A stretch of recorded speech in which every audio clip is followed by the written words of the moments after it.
ito na mga ka-automotive, after 1 hour na lagyan natin siya ng radiator tank repair kit puti, see? Kita nyo? Yan, wala nang leak mga ka-automotive, nakasave na naman tayo. See?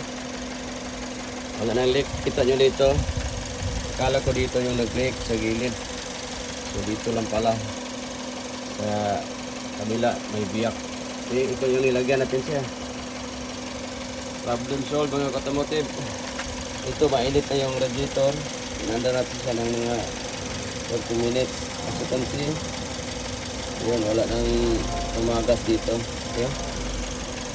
So galing pala dito, papunta dito sa railing niya. Okay? Kaya dito lagi yung may ulan. Punta siya dito. So ito, kita nyo, tuyong-tuyo ng mga ka-automotive.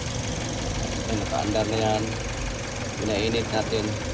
So once naglagay kayo ng mga ganun mga ka-automotive, so yun siya, babad nyo siya ng mga 1 oras. Okay? So yan o.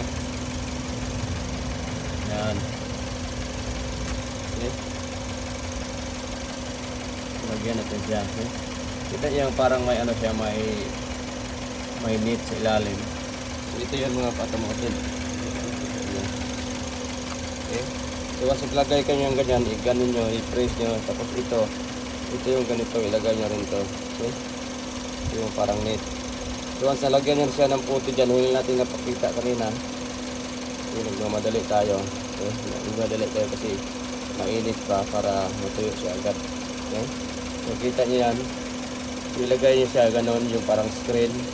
Tapos idiin nyo. So kita nyo yung maitim yan. Yun ang screen. Tapos once na siya, nag-dry na siya, lihaan nyo dyan sa taas.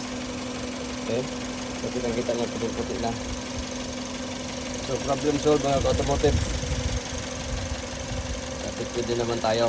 So hindi tayo nakabili ng bago. Napakaganda. Okay? Ano lang. Thanks for watching.